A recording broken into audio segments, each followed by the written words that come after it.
The music was soft and elegant, but it felt like sandpaper against my skin. Everyone's eyes glowed when they looked at Catherine. No one even noticed me. Your daughter is breathtaking tonight, a woman in a sparkling gown told my father, who raised his glass, smiling. Catherine's everything we ever hoped for. She's the one we're proud to show the world. Her laugh was light. And your son? He must take after you. My father chuckled. The sound sliced me open. Oh, he's nothing like Catherine. The woman giggled politely. They turned back to my sister as though I wasn't standing 3 feet away. I swallowed the bitterness. I wanted to speak, but my tongue felt heavy. My mother passed by, brushing my shoulder. Mom, I whispered, desperate to feel seen. She didn't even stop. Not now. Catherine's moment. Of course, it was always Catherine's moment. I drifted closer to the edge of the ballroom, but a guest caught my sleeve. Why so quiet? Aren't you proud of your sister? I forced my lips into something resembling a smile. She's perfect, isn't she? Before I could breathe, Catherine appeared, glass of champagne in hand, her smile dripping with sugar and venom. There you are, she said loudly enough for the crowd to turn. Everyone, meet my brother, the quiet one. He never quite measures up to the family standard, but we love him anyway.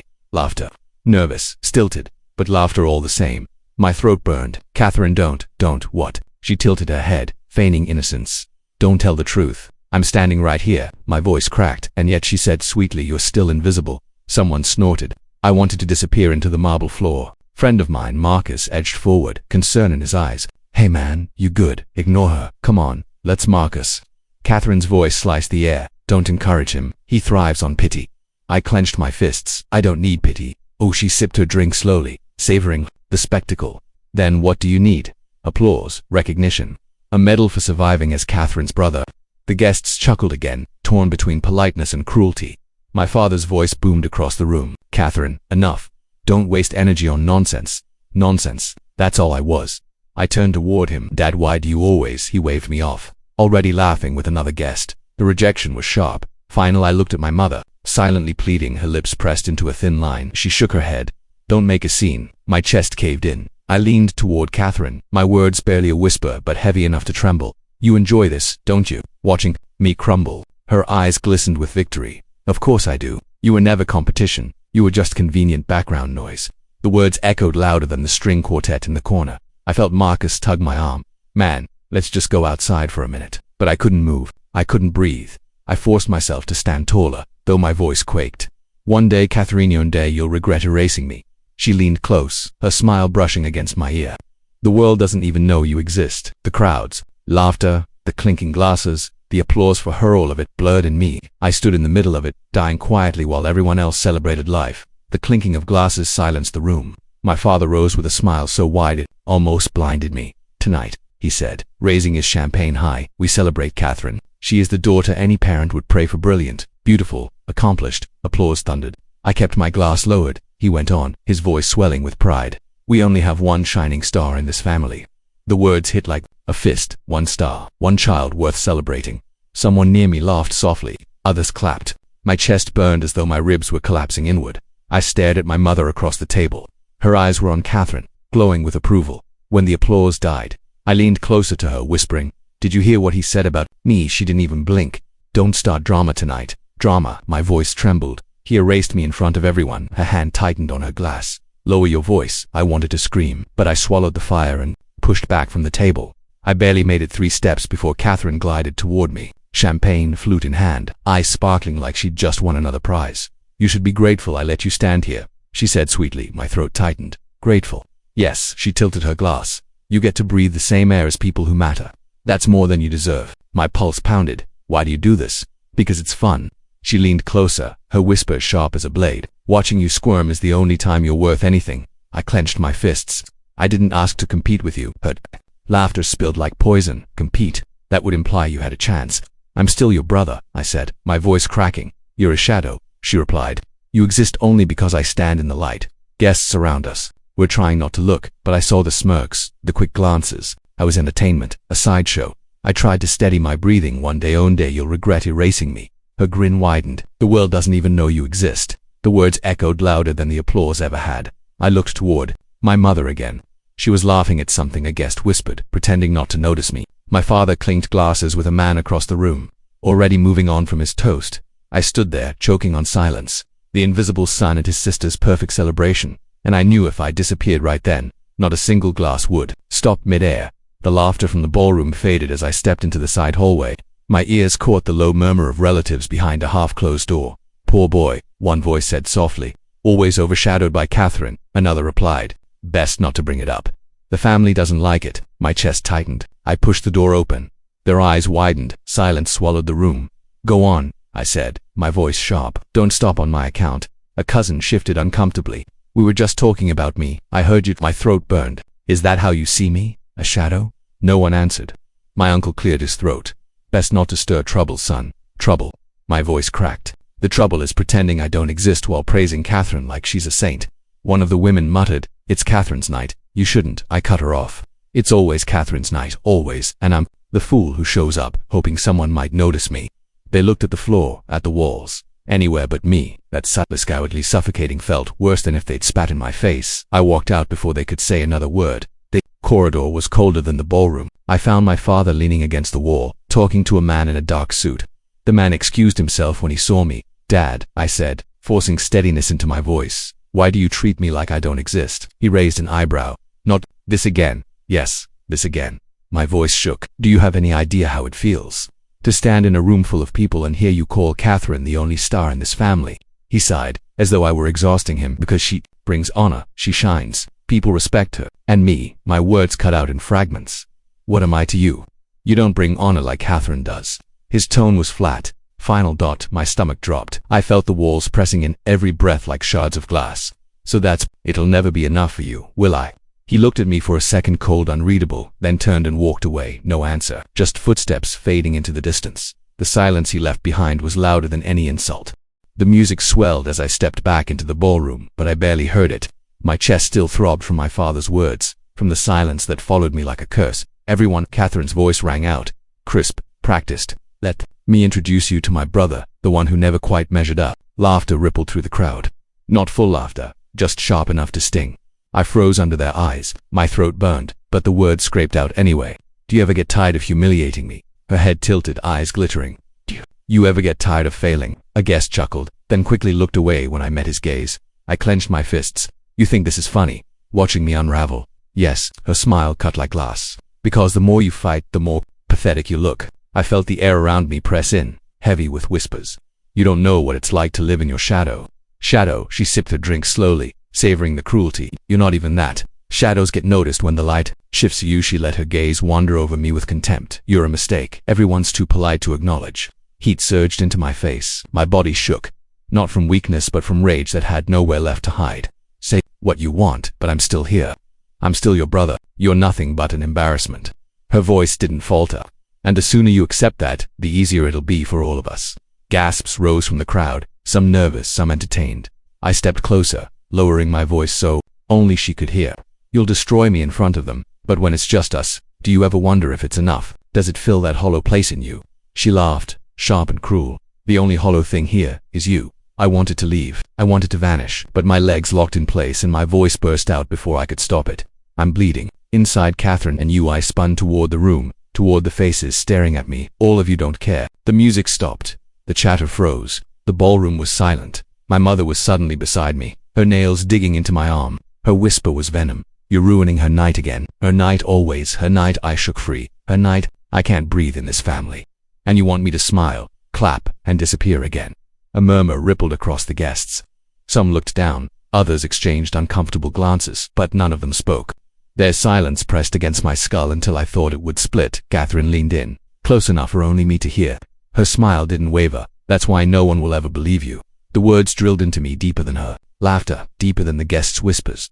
I stood there, exposed, stripped raw before them all. My chest heaved, my eyes burned, but I couldn't take the words back. For the first time, the ballroom wasn't full of her applause, it was full of my pain. And still, not a single hand reached for me.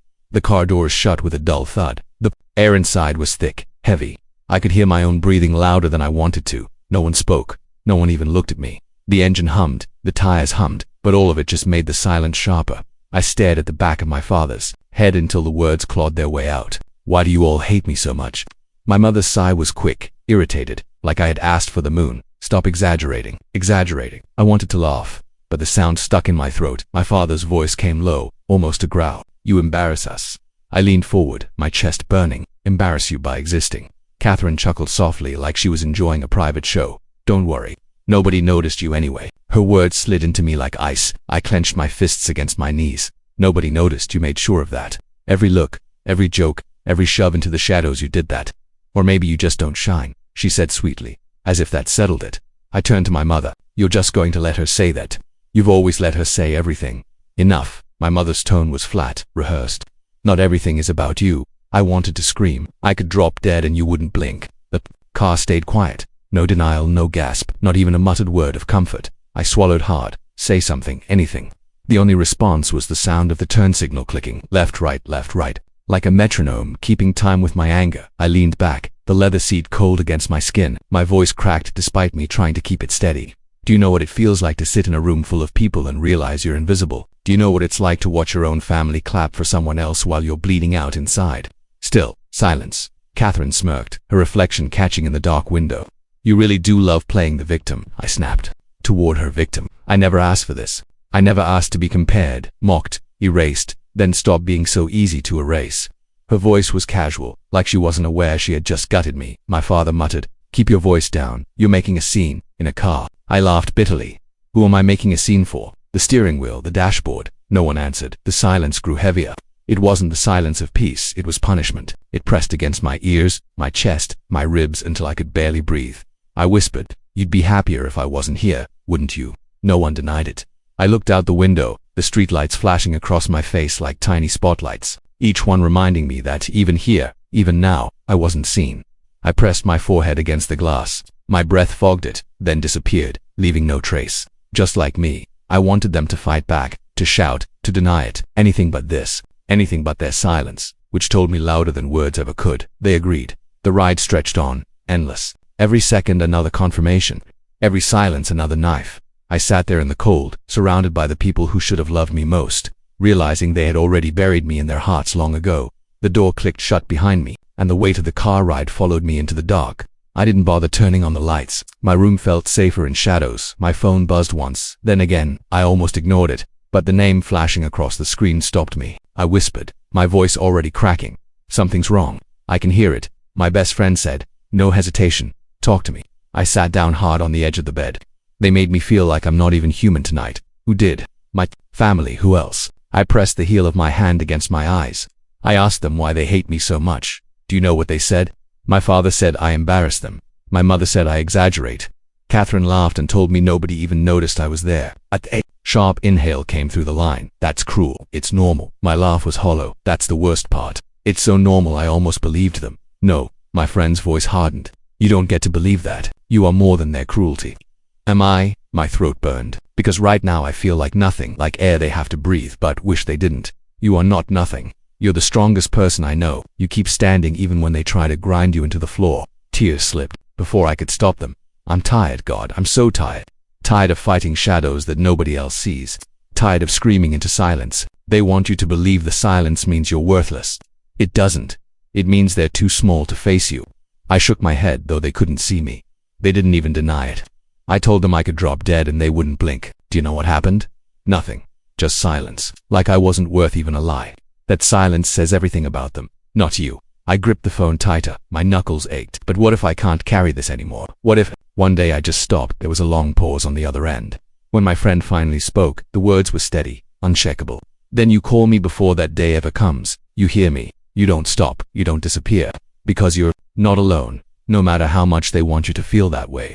My breath hitched. I don't know how to believe that. Then let me believe it for you until you can.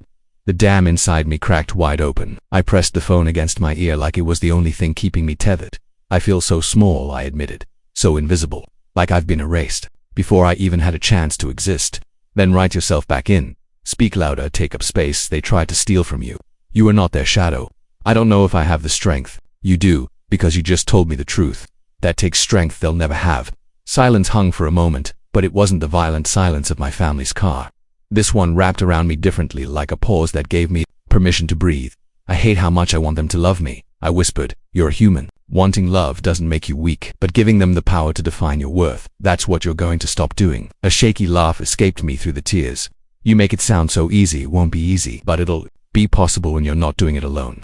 I closed my eyes, letting their words sink in, cutting through the darkness that had been gnawing at me all night. For the first time, I didn't feel like I was drowning. "Thank you," I whispered. "You don't thank me, you just keep surviving. Promise me that." "I promise." The word trembled out of me, but it was real, and for the first time in a long time I believed myself. The room hummed with voices, glasses clinking, laughter bouncing against walls that had never felt like home to me. I sat in the corner, invisible, until my father's scoff cut through the noise. "What do you want?" Recognition. His voice dripped contempt, just loud enough for the room to hush. I stood slowly. My legs trembled, but my voice didn't. "I want you to admit you chose to bury me alive." Gasps flooded. My father leaned back in his chair, smirking like I was a clown performing for him. Dramatics, as always. "You were never cut out for this family's name." His smirk made my stomach twist, but I forced my voice steady. "No, I wasn't cut out to be a punching bag. You built your pride on Catherine and called me a shame. You buried me because I didn't shine the way you demanded." Catherine's laugh pierced the air, sharp as glass. "Oh please, nobody even notices you unless you're crying." I turned to her, my hands burned, but I kept my tone calm. "You can't laugh me out of existence anymore." Her grin faltered. I saw it, a flicker of uncertainty. That flicker kept me standing. Then my mother's voice trembled, urgent. "Stop this, you'll ruin us." The words hit harder than any slap. I stared at her, my own mother begging me to vanish for her convenience. "You ruined me long before tonight." My throat tightened, but I didn't let my voice break. Silence thickened. Guests shifted uncomfortably, eyes darting, but no one spoke. For once, all eyes were on me. My father leaned forward, eyes narrowed. "You think you're strong standing here? You're pathetic. This little performance proves why you'll never matter." His words sliced, but this time I didn't bleed. "If I'm so pathetic, why does my truth make you squirm in front of your precious guests?" Someone coughed. Catherine crossed her arms, scoffing again. "You're imagining power you don't have." I stepped closer, lowering my voice so it cut sharper. "Power isn't what you gave me. It's what I took back, and I'm taking it now." Her eyes darted toward the guests, then to our father. That flicker of panic spread across her polished mask. My mother whispered harshly, desperate. "Please, just sit down before this gets worse." I shook my head. My chest ached, but my words were steady. "It's already worse. I lived in the shadows while you paraded Catherine as perfection. You taught me silence was survival. Tonight I choose something else." For a moment, no one breathed. My father slammed his hand against the table. "Ungrateful brat." I flinched, but stood firm. "Gratitude. You never gave me anything but emptiness. You taught me I was a disgrace just for existing." I carried that weight until it nearly crushed me. A murmur rippled through the room. Guests whispered. I caught one phrase. "I never knew," Catherine hissed. "You love playing the victim."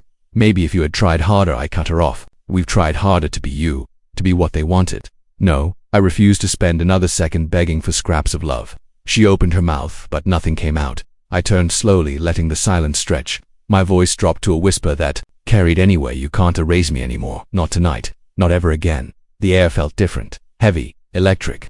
For once, I wasn't the ghost at the table. I was the fire dot. My mother pressed her hands together, pleading, eyes searching mine. "Please, don't do this. Families forgive. Families move on." My chest burned. Families don't bury their children alive. No one argued. Not this time. Their silence wasn't indifference, it was surrender. I stepped back, breath shaking. My body felt weightless, like I had just dropped a boulder I'd been carrying for years. The laughter, the polished surfaces, the fake warmth of that house, it all blurred behind me as I turned away. My legs carried me out the door, each step louder than their silence. For the first time, I wasn't running from them. I was walking into myself. His voice chased me down the hallway, sharp and cracking like glass. "You'll regret this." I stopped at the doorway. My hand trembled on the frame, but my voice didn't. "No," I said, turning just enough for them to see my face. "You'll regret never knowing me." The silence that followed was heavy, so heavy it almost pulled me back inside. But I kept moving, each step feeling like I was dragging chains off my ankles. My chest hurt, my throat burned. But for once it wasn't from swallowing words. The night air outside hit me like a wave, cold and steady. My best friend was leaning against the car, arms crossed, eyes searching me. "So," they said, voice soft but cutting through the dark, "do you feel free?" I let out a shaky laugh that wasn't joy. "Not yet." "Not free," I whispered, walking toward them, but seen. For once, I wasn't invisible in that room. They tilted their head, studying me the way only someone who's known all your cracks can. "You sounded like someone who decided their own worth tonight. That's bigger than freedom, it's ownership." I wanted to believe that. My fingers clenched around the car door handle, grounding me. It didn't feel like ownership, and there it felt like bleeding in front of them, while they clapped for the show. "And yet you stood your ground," they said quickly, almost fiercely. "You didn't shrink. You made them look at you, even if they hated what they saw." I swallowed the lump in my throat, refusing to dissolve. He looked at me like I was a stranger. Like after all these years, I never belonged to him because he chose not to, they said. That's not on you. You've been carrying their blindness like it was your sin. Tonight you dropped it back at their feet. The words struck something raw in me, and I couldn't stop the tears. My voice cracked, and why do I still feel so small? My friend stepped closer, lowering their voice. Because pain doesn't leave just because you spoke, it lingers. But you shifted the balance tonight. You chose you. I wiped my face, roughly. The tears were hot, stubborn, but so was the ache in my chest. I told them they buried me alive.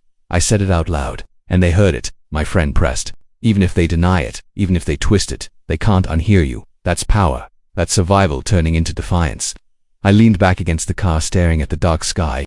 I wanted them to break. Just once. To see them crumble under the weight of what they did. Maybe they won't, my friend said. Maybe they'll cling to their lies forever. But that doesn't erase the fact that you didn't crumble. You chose your voice over their silence. My chest tightened again, but this time it wasn't from fear, it was from the weight lifting. A little, but enough. It feels strange.